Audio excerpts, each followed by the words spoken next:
Coming up on Ag Week TV, planting is progressing at a near record pace here in Iowa. We'll also check in on how planting is going in Minnesota and the Dakotas. This company has added new equipment which will add more value to a new crop. On the Soil Health Minute, we'll get answers to how to manage those saline areas that keep robbing you of your yield.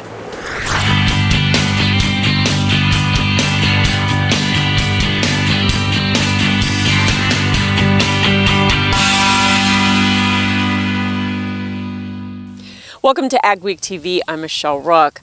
Farmers have made huge planting progress in the region the last 2 weeks. Iowa was the leader last week, planting 50% of the corn acres, and Minnesota and Nebraska weren't far behind. All the states in the region are ahead of normal. Iowa farmers also planted nearly 37% of their soybeans last week, with Nebraska 17%. And Minnesota led on spring wheat planting with 53% of the crop seeded in 1 week. They're now at 72% done. South Dakota is also well ahead of average at 81%. With the weather finally cooperating, planting has been running close to last year's near record pace. I caught up with farmers in Iowa and South Dakota that were taking advantage of the great planting window. Rock Rapids farmer Dean Meyer can't recall a year he was able to finish this fast. This year's been amazing. You know, we all were worried about being cold and not getting to the field, and it's just like a switch. The weather changed and we got our corn all in 7 days. Meyer says some farmers are planting soybeans at the same time or before corn with the ideal conditions and didn't have to go around potholes. Planting conditions couldn't have been better this year. Every square foot of the farm's got farmed. One more done. An hour south, Dave Heron is finishing up a successful planting season. I would say it's record pace as far as getting it done because we get all day to work and everything's working so well. He planted in a cloud of dust and 2 inches deep so the seed would hit moisture. But he says it's too early to get concerned about drought, especially with today's genetics. A few timely rains and we'll be all right. I've seen this before. And we've come out of it all right. His planting scheme was routine, except one corn-on-corn field he decided to plant beans with the high price of fertilizer. It's just beans are just such a cheaper crop to put in, and $15 beans is a pretty good ticket. In Northeast South Dakota, Chad Schooley was planting corn while his hired man was planting soybeans. Unlike much of South Dakota, there's good moisture there to start the crops. Castlewood area is one of the few places in the state that isn't lit up with some drought, but we're not far from it. Schooley got inputs locked in early, and with higher grain prices, he's feeling good to start the season. This is the first time since probably 2012 that with our guarantees, we're going to the field with a profit locked in for next fall. Minnesota farmers also planted 42% of the corn and 21% of the soybean crop in the week ending May 2nd and made even more progress this week. In the southeast part of the state near Rochester, Tom Piferon and his son Aaron got started planting on April 27th. Tom says they haven't had much rain in his area over the last month, so the ground is getting fairly dry, but they're still planting into good moisture, so he's not concerned about the dry conditions yet. I do like it a little bit dry when you're planting because I think you have a tendency to get a better root system under corn and soybeans and that kind of stuff. The roots go down instead of spread out. And if you get dry weather later on in the season, I believe it makes a big difference. Piferon is using practices like cover crops and no-till to help conserve valuable soil moisture, especially if it stays dry through the season. Although many areas of the northern plains are facing drought-like conditions this planting season, in Colfax, North Dakota, producers like Jay Myers have plenty of subsoil moisture to spare, as it's been the wettest part of the state for the past year. Despite a dry 2020 harvest and one of the driest springs in a while, he says subsoil moisture has them set up well for planting. It's only the temps that have been holding them back. This year's just been a little bit colder, so we've kind of been a little more cautious getting started because of the cold weather. The soil temperatures are probably a little bit colder than normal, but that could change pretty fast in another week if we start to get some heat. Even with the delay, Myers expects to have all his corn and soybeans planted by the middle of May. More than $13.5 billion has been paid out to farmers through the CFAP 2 program. Iowa tops the region at $1.2 billion, going to more than 61,000 applicants. Nebraska followed with payments of $849 million. In Minnesota, nearly 38,000 applications have been approved, totaling $822 million. South Dakota farmers have received more than $554 million. In North Dakota operations, nearly $481. Members of the Senate Ag Committee met with Ag Secretary Tom Vilsack last week. Vilsack gave an update on the quality loss adjustment payment deadline. He's looking at getting the program out by the first part of May. A second discrimination lawsuit was filed against USDA last week. This time it was filed by the Wisconsin Institute for Law and Liberty in a Wisconsin federal court. 5 white farmers from Wisconsin, Minnesota, South Dakota, and Ohio claim the recent $4 billion in debt forgiveness for farmers of color is unconstitutional. Farm groups want President Biden to clarify the tax provisions he proposed to help pay for his $1.8 trillion American Families Plan. Of greatest concern are changes to capital gains taxes, stepped-up basis, and like-kind exchanges. The president says the plan would put a $1 million cap on assets that could receive stepped-up basis, but family businesses like farms would be exempted as long as the heirs do not sell that asset. However, details of the plan are still sketchy, and so farmers are fearful. I feel that if he gets into where we're going to inhibit the passing from one generation of the farm to the next, it's going to be a detriment of middle America. The plan also limits Section 1031 real estate exchanges to $500,000, plus doubles long-term capital gains taxes to 43.4% on households making over $1 million. Up next, growing hemp for CBD is increasing in popularity. Superior Grain Equipment offers you the industry's best dryer and grain handling equipment. So make the superior choice and get higher quality grains, test weights, and prices while using half the energy. Superior Grain Equipment. At Trans-Systems, every day is a great day to haul beets. Our family-owned business moves more beets than anyone in the world. We enjoy good work and good pay, and many of us have been here for decades because it's a place where our opinions are heard and our accomplishments are seen. We're your home every day and can take summers off. Here, our safety and yours matter most. Trans-Systems, a sweet haul in the Red River Valley since 1983.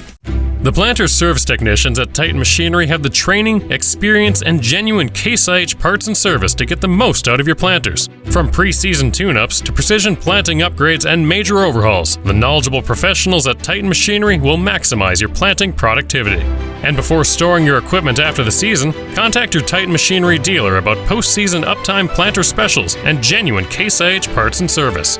Titan Machinery, your local Case IH and precision planting specialists. You can get the field results you want in varying conditions with the flexibility of the Summers VRT Renegade.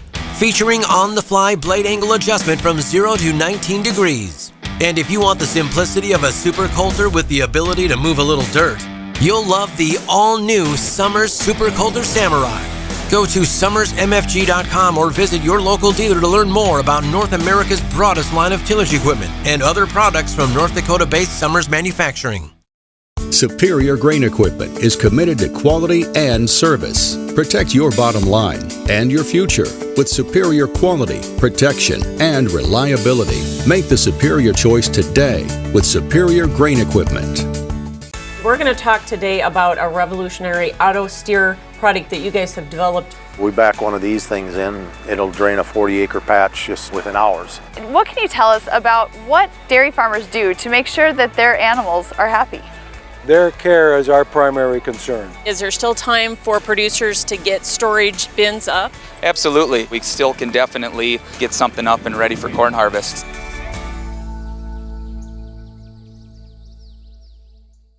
CBD is a type of cannabinoid. These are chemicals naturally found in marijuana plants. But CBD oil producers and processors must keep the THC levels low enough so it doesn't create a high or intoxication. Mikkel Pates has more on an organic CBD oil extracting company that is investing in new equipment that may help with this challenge.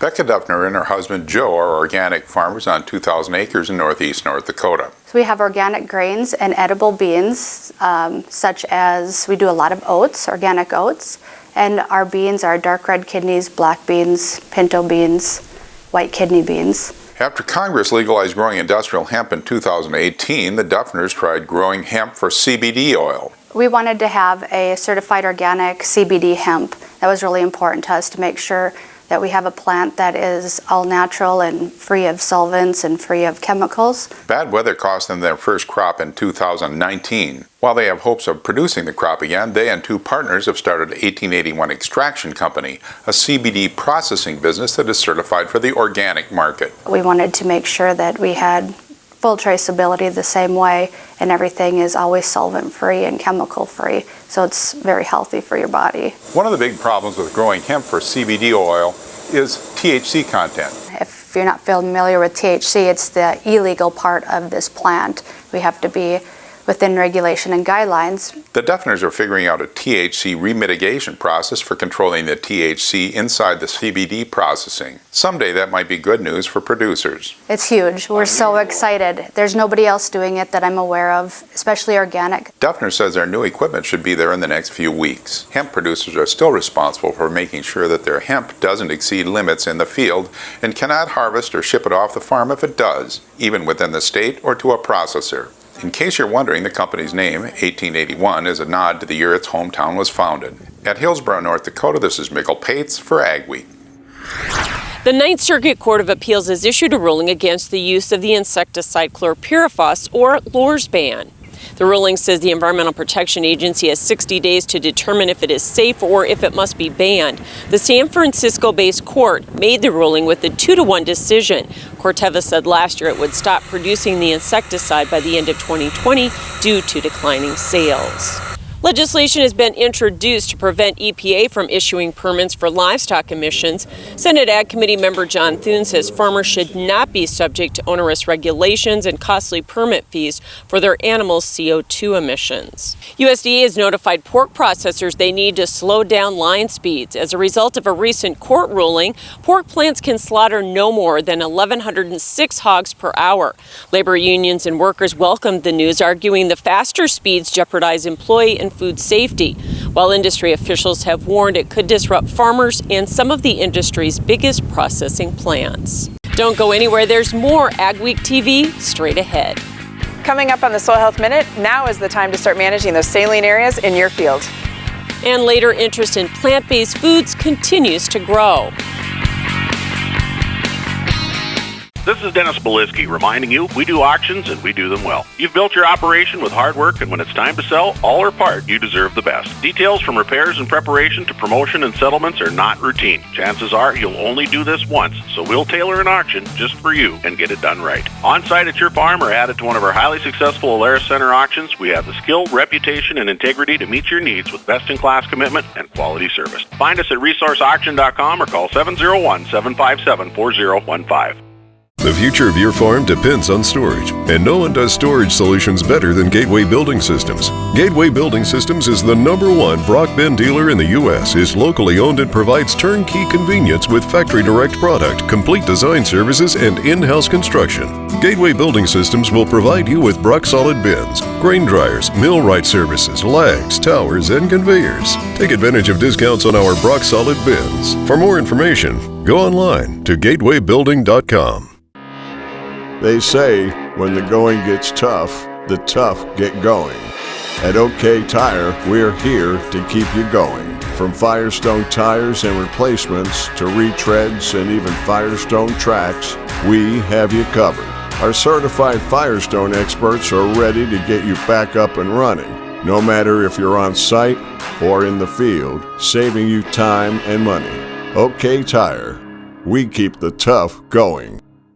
We have products that no other companies have. That gives us a bit of an advantage and a bit of an edge, and it provides some security to our customer base that we've been here, we're here to stay, and we want to still provide these new innovations to the customers today. It's co-granulated products where we're putting together multiple nutrients. We've got products in our Micro Essentials lineup that contain sulfur and zinc, and we also have products on our potash side which contain boron, which is a newer product for us, which is called Aspire. Go beyond the headlines with an Ag Week membership.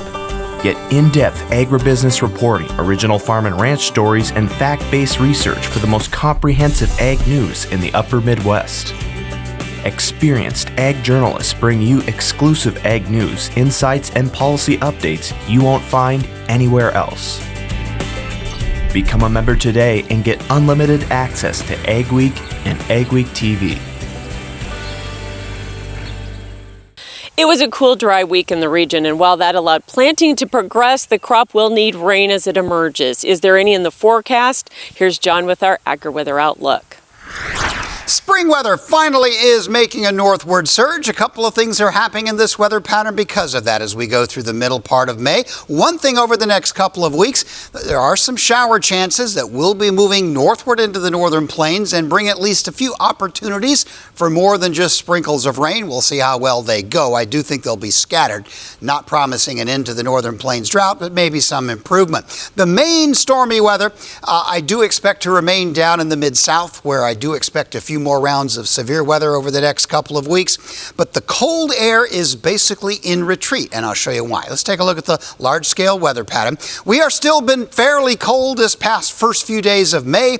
Numerous frosts into the northern plains. That's largely because of this northern branch, this smaller part of the jet stream, which over the course of this week will be gradually in retreat. Now, we're not going to see a grand warm-up. The real warmth will remain south of the jet stream. That's going to mean a lot of the southwest, the southern Rockies, California, Arizona, New Mexico, South Texas, Florida, of course, the usual hot spots this time of year. And the main southern part of the country will be fairly warm.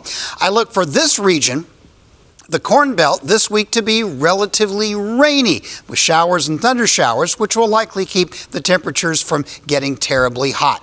As we go toward the end of the week, there will be some 70-degree temps that get up into the Dakotas and maybe a shy 80. I don't really expect that to manifest itself as a hot weather pattern, but that will eventually signal a chance for some scattered showers and thunder showers into the northern plains. Note the cold weather, it's really in retreat up around the Hudson Bay region, mostly staying behind this northern little branch of the jet stream, which a couple of weeks ago was delivering very cold air into the center of the country. Now it is continuing to be sort of in retreat. There will be a minor little surge of cool weather about this weekend into the north. We'll probably feel that in North Dakota and Minnesota as well, but it's not going to be anything that spectacular. Meanwhile, as we go into the second week of this forecast period now, May 16th through 22nd, still looking for fairly warm weather throughout the Corn Belt. The real heat, any upper 80s, 90s, that's going to stay down in the south. Southwest may get a few temps up around 100 degrees, and I do expect an area 70s and 80s to build out in the high plains of Western Canada. And that's a part of course, the very dry weather that has been persistent up there. And we'll continue to see a few warm days coming up into the northern plains. For this week, May 9th through 15th, there will be some scattered showers and thunder showers as far north as Nebraska and Iowa. Maybe some rain into the Dakotas and Minnesota, but probably not much. The main stormy pattern further south. The second week of the period, there's going to be some showers up into the northern plains, probably not widespread heavy rains as the main storm track stays south. Dig, lay, and bury drain tile all in one pass with the Crary Tile Pro Plow. The Crary Tile Pro Plow lays tile up to 7 feet deep with boot sizes of 4 to 12 inches. Advantages of installing drain tile to your field provides increased overall yield, improved soil moisture levels, and controls soil erosion. It pays to tile with a Crary Tile Pro. To locate a dealer near you, visit www.crarytilepro.com. Challenges. We all face them at some time. But it seems that ag has seen its fair share over the past few years. Has your farming operation been able to stand the challenges? If not, maybe it's time to talk to the risk management specialist at Martinson Ag. We can help you make the sound decisions to help your operation weather the storm. Martinson Ag, your one-stop shop for crop insurance, livestock insurance, and marketing. We are here to take your operation to the next level. We have products that no other companies have. That gives us a bit of an advantage and a bit of an edge. and provide some security to our customer base that we've been here, we're here to stay, and we want to still provide these new innovations to the customers today. It's cold granulated products where we're putting together multiple nutrients. We've got products in our Microessentials lineup that contain sulfur and zinc, and we also have products on our potash side which contain boron, which is a newer product for us, which is called Aspire. At North Star Ag, we're more than your short-line machinery dealer. We're also full service, and we're farmers first. That means we know it's not about what's best, but what's best for your farm. Whether you're planting, growing, or harvesting, we're there for all your equipment, parts, and service needs. And we've been doing it since 2009, with the largest inventory and availability in the area. Check us out at northstar-ag.com or call us at 701-361-4790.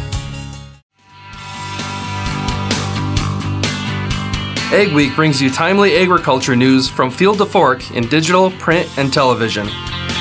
Fresh every week, join me, Mike Speaker, from the Ag Week editorial team for a deeper dive into farm and ranch stories with personalities from the world of agriculture. If you are involved in farming, ranching, or agribusiness, the Ag Week podcast is the show for you.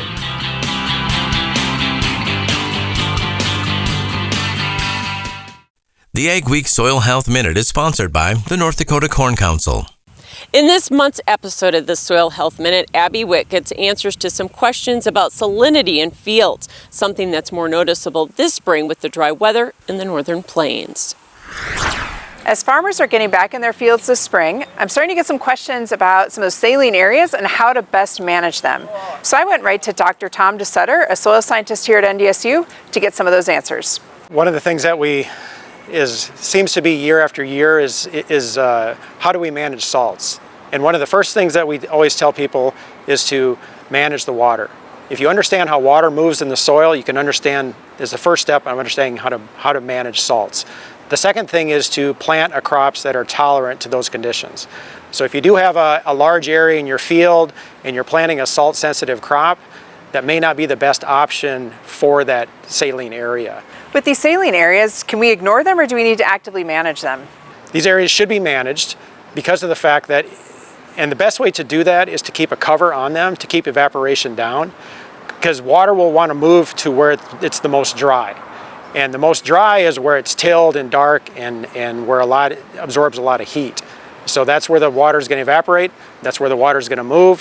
When the water moves, the water evaporates, the salts stay behind. So therefore, if you keep a cover on that soil the best you can, that'll keep evaporation down and it'll keep the water from wanting to evaporate. If you're looking for more information on how to manage salinity, you can always go to the NDSU Soil Health webpage.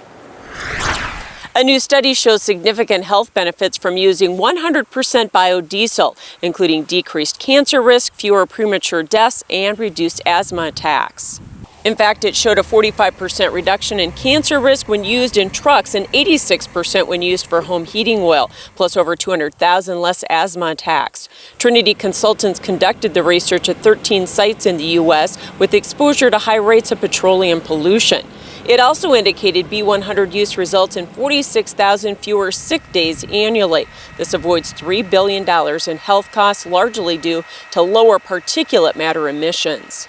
If the trucks are using biodiesel in that high traffic area, they're going to eliminate a lot of that health issues there. For sick days for the people that work around there, the health benefits of not getting asthma there. The study was funded in part by the soybean councils in South Dakota, Iowa, and Nebraska and shows what farmers have long known: biodiesel offers a better and cleaner alternative to petroleum diesel. Still ahead, a Minnesota woman's plan to help deal with the growing problem of food waste and food insecurity.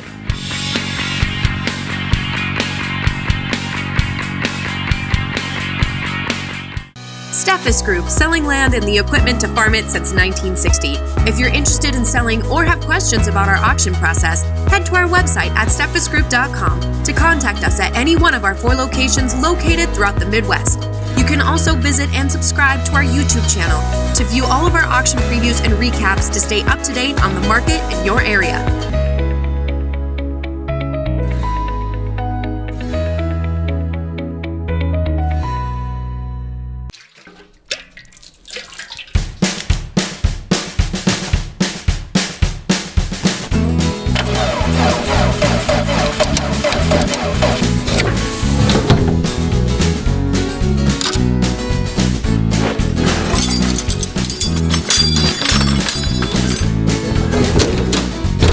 Some things in life are hard. That's why banking shouldn't be. Cornerstone Bank. At North Star Ag, we're more than your short-line machinery dealer. We're also full service, and we're farmers first. That means we know it's not about what's best, but what's best for your farm. Whether you're planting, growing, or harvesting, we're there for all your equipment, parts, and service needs. And we've been doing it since 2009, with the largest inventory and availability in the area. Check us out at northstar-ag.com or call us at 701-361-4790. Dig, lay, and bury drain tile all in one pass with the Crary Tile Pro Plow. The Crary Tile Pro Plow lays tile up to 7 feet deep with boot sizes of 4 to 12 inches. Advantages of installing drain tile to your field provides increased overall yield, improved soil moisture levels, and controls soil erosion. It pays to tile with a Crary Tile Pro. To locate a dealer near you, visit www.crarytilepro.com. For Ag Week, this is Mikkel Pates at Watertown, South Dakota. We'll look at the positive impacts that dairy can have on the community. A Minnesota couple has put a grain bin to a new use. Spoiler alert, it's not grain. This elaborate system of tubing with the downhill slope is how Maplewood State Park gathers sap to make syrup. Thanks for joining us for this week's edition of Ag Week TV. Remember, for all your ag news, go to agweek.com or follow us on Facebook and Twitter as well. A new study finds the pandemic has pushed up already rising demand for plant-based foods. U.S. retail sales grew 27% last year, according to an annual survey by the Plant-Based Foods Association and the Good Foods Institute. The survey found 57% of all U.S. households bought plant-based foods in 2020, up 4% from the previous year. The largest category was plant-based beverages, accounting for 35% of the market, which saw a 20% growth in sales. Plant-based meat is now 8% of the market, and sales rose 45% from 2019. Farmers markets are opening again. Rochester's moved to a new location last year as part of the revitalization of Graham Park project, but didn't celebrate it due to the pandemic. They officially welcomed the community to their new location earlier this month, which includes a new green space for picnicking and listening to music and many vendors. Lisa Schutz works with the Southeast Minnesota Food Distribution Program. She says with the pandemic, food insecurity and food waste both increased, so she devised a program to help. So when farmers leave here, sometimes they have a whole lot of produce they don't know what to do with, never mind what's in the field. We know last season, 2 metric tons of squash left this county because we didn't have a means to process it. So we had food insecure folks here and squash going up the road to the cities. This is what inspired us to do the work that we're doing. The program formed a partnership with Infusion Foods. They developed a product line from rescued foods, which will be available this season, as well as distributed directly to those in need. Thanks for watching this week's edition of Ag Week TV. Remember, for all your ag news, go to agweek.com and follow us on Facebook, Twitter, and Instagram. Have yourself a great and safe week.